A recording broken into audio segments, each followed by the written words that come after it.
Hello there everyone, Ash and Flash here, and welcome on into a very special LEGO minifigure series video. Today we are looking at set number 71050. This is the Spider-Man Across the Spider-Verse collectible minifigure series releasing on September the 1st. These are all going to retail for $4.99 USD or $5.99 Canadian, and this was sent to me early by LEGO and Land to do a review for. I am sort of still in shock that this even exists. I can't believe that I have all of these characters here in person, characters that I drew a really long time ago. You can find time codes and chapters down below if you want to hop around to the specific sections.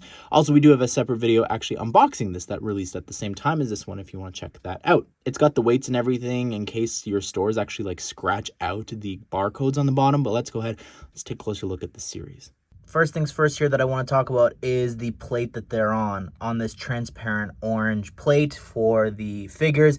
I think that's a great choice here. It's sort of reminiscent of the Portal effect, and I love when minifigure series change this up or have some sort of exclusive print on them. Beginning here with Miles Morales Spider-Man. He looks amazing with the arm printing there, the Venom strike effect there, and I like how the arm printing looks with the sort of pearl blue. You've got the light blue hands there. The eyes are also a little bit lit up there too. His accessory, just removing it so that you could see the torso a little better. You've got that electrical effect all coursing throughout him there. I think that looks great. And over here on the back, you've got nothing going on, no back printing with the lightning or anything, but you've got some back head printing, and the legs are really cool as well. I'm not sure about the bleeding armpits as they make fun of him about how that's printed there, but I don't really know how else LEGO would go about doing that. Just to compare it to the one from January from the Spot Bodega set, you can see the back torso printing is the exact same. Same with the back head printing here, but it's just electrified. And what's great about this, you can take those legs there and give them to the one that's from that set. And I think that looks really great. It really upgrades this for sure. Included as well here is the hairpiece that set introduced, which looks great, and a face, which is brand new, a little smile on one side and this sort of upset expression on the other. This is different than the one that came in the set, which had here a big smile, and then on the other side, he's got the expression of him going, hey, which is pretty funny because we've got now the charged arms to do the shoulder touch. Here is Spider-Punk, who looks amazing. This figure we actually first saw almost a year ago in LEGO Fortnite somehow, and it looks great. I love the back torso printing there. The dual molded legs with the printing too looks incredible here. The guitar is super awesome. I love just the little stickers and everything there. Removing that, you can see the torso and legs better. The side arm printing, it's amazing. You've also got the mohawk piece here, which is actually rubbery, and the head printing looks really great there as well. And spinning it around, you've got some back head printing. And included too is actually a hair piece here, just like Miles and a couple other characters here. I love how that looks, as well as the face. You've got this one expression here, sort of surprised. I don't know, that's sort of the vibe that I get from that. And the back there has a smile. I love all the piercings and how LEGO's done that. This is a really remarkable figure. Here is the Miles G. Morales Prowler, our only Prowler minifigure, which is a bit of a shame. I wish that it really was his uncle, but I like the figure nonetheless. It's incredibly detailed. Look at the side leg printing there, as well as just the whole outfit. Looks great, especially with that fabric piece, but I'm going to remove some of this so that we can take a closer look at the figure, starting with the mask and the hair piece. This is actually one piece. I didn't realize that when we were looking at the original images. You've got this face underneath, which has this little smirk for Miles. You've also got the hair piece on its own that you can actually place there as well, which I'll show you here. So all that removed, you can see the hair there. There's no second head face printing there, but you've got some really detailed arm printing there, which is dual molded and printed, which looks great. That's a little bit covered up by the gauntlets. Usually I didn't even know that was there. This is an incredible figure.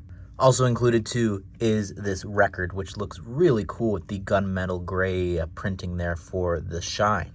Here is Spider-Gwen, Ghost Spider, Gwen Stacy, Spider-Woman, all those names. I always get in trouble if I don't mention one of them, but It's an incredible figure here. The arm printing is just phenomenal there. I love the dual molded legs there too, with the sneakers look great, with the laces, the little spider symbol. The back torso looks great there too, along with the front. You even got a new mask print there as well, which is a little bit textured, which looks great if you remove the hood. Her accessory there is this 2x2 tile of a picture of her with Miles.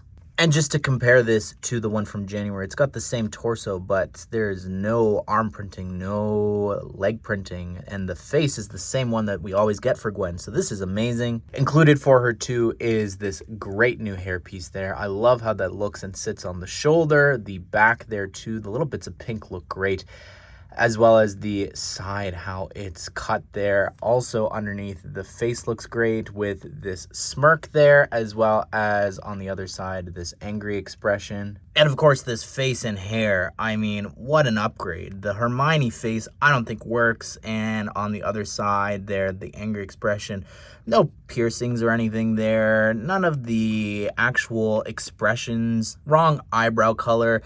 I mean, just look at the hair as well. Like, the coloring is so much better with the tan. Here is the Spider-Man 2099 figure here. Oh my goodness. Just wow. Just that cape piece there, that transparent piece is amazing, as well as the little trophy piece there for Lila. Looks great. I love the little heart eyes printed there too. That little micro figure in trans orange looks amazing. And of course, we got to talk about the actual figure for Spider-Man 2099. Look at the detail there. The arm printing, the leg printing could definitely use with some side leg printing, but the back torso looks amazing, and the back head printing there too, that same sort of texture that we saw for Miles. And for him, there's of course a head included too, to swap out the mask. You've got the Han Solo hair there in reddish brown, which I think works well. I love the face. You've got this smirk, and there's even like shadow underneath the eyebrows. And then this angry expression with the sharp teeth there as well. That looks amazing.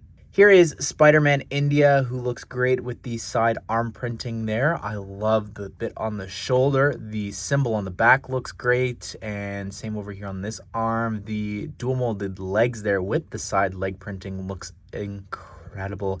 Love the front torso, as well as this mask included, and the new hairpiece there looks great.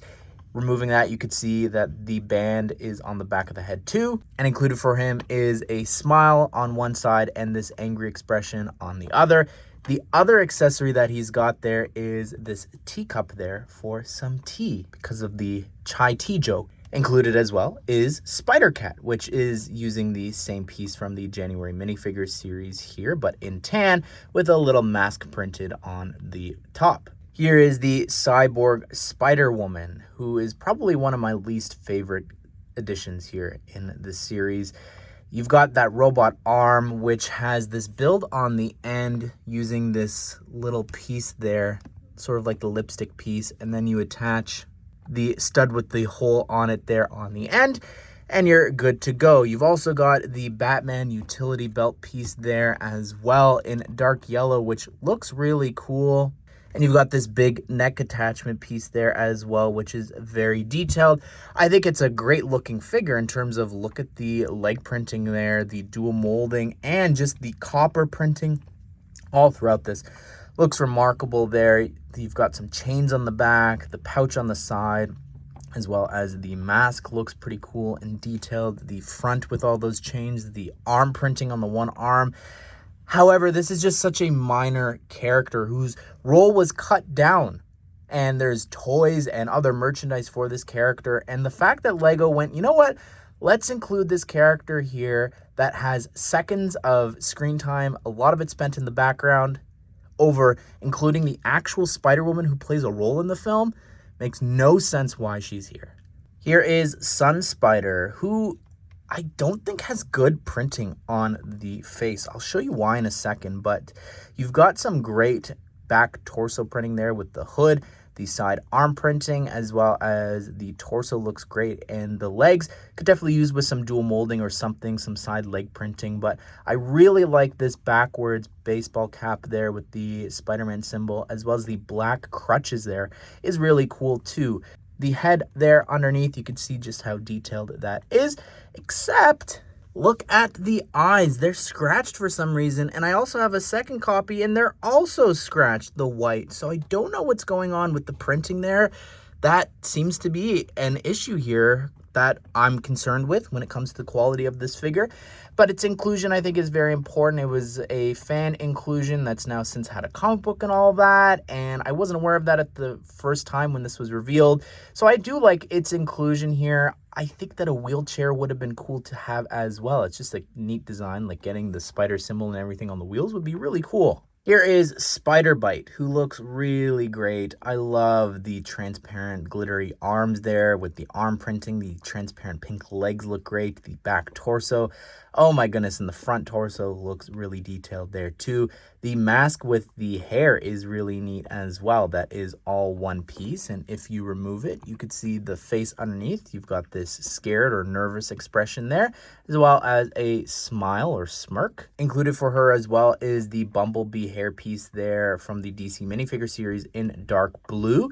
And on this book cover, you can see we've got like a portal there with the hexagon, as well as the spider there is numbered 42, which is the spider that bit Miles. Here is the Peter B. Parker with Mayday, and I want to love this figure, but it's severely lacking compared to all the rest of them. There's no new pieces here.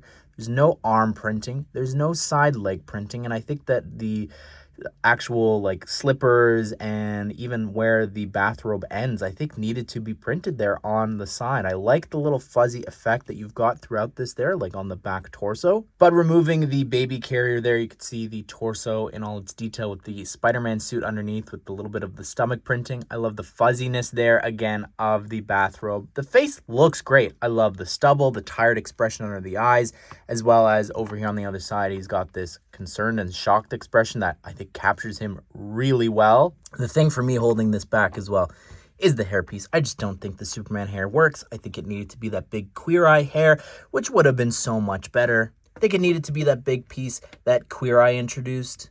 The little holder looks amazing in dark gray. I think that works well. And then little Mayday here looks so cute. The baby holder piece there just attaches at the neck, and you could take Mayday and actually sit her inside. There's no torso printing there, but I like the head in red and the little mask that they've created for her in the face printing. And here's Web-Slinger, who looks amazing. I really love the little poncho printing with the webs and that spider symbol. You've got a cowboy hat, a lasso there in medium nougat, as well as the dual molded legs look really cool. I love the cowboy boots there and the little belt printing. Removing all the gear, including this little mask, you've got another mask underneath, which is brand new. The torso printing looks really great. I could see a lot of people using that for more cowboys and different things. Since it's not tied specifically to Spider-Man, there's no iconography there. There's no arm printing or side leg printing. So for me, that's sort of holding back this figure just a bit here. But I do like the spider horse included here as well, which is using this smaller horse piece here, this little pony piece with the reddish brown tail, and even here on the top I like the mask printing, how that even continues onto the front of the mask. That's pretty cool. Technically speaking, Miles can ride on top. It's just a little small, obviously. And lastly here we have the Werewolf Spider-Man figure, which is probably my least favorite of the entire series. Got that tail piece there in medium nougat, but unfortunately it's not printed on the front or the sides. I guess that's fine since it could be like the stomach showing. I like the dual molded legs. I've got all the different tatters there, even on the edge looks really cool. And over here on the other side of the leg, you've got some really detailed fur printing there on the side of the arms. The mask looks great, how that's printed, as well as a little bit of the side there. And you can see on the back, it even continues down a little bit, covering up this rip there with the back Spider-Man torso there. And you've got the front torso as well, which looks great with all the muscles and tatters. It's just not a great inclusion in my opinion. I don't get how there's not even claws for him. I think that would have helped this a little bit here, but overall this just could have and should have been somebody else. Anyways, everyone, that is my review of the Spider-Man Across the Spider-Verse collectible minifigure series. Very, very strange still to see this in front of me. I love the detail here in the figures. I think this is one of the best series they've ever done in terms of arm printing, leg printing, dual molding, and all that. It's extremely detailed. Such strange scenarios here with these two. I love it all. I think there are some really strange choices that I just wouldn't have picked over some other important people, but I think we still have a lot of solid choices here that they did do as well. Characters that we've been waiting a really long time to get. But anyways, everyone, be sure to subscribe, turn the bell notification so you don't miss out on future LEGO Marvel set news and reviews just like this one. Hope you guys did enjoy the video. Hope you all have a great day. We'll see you all in the next one.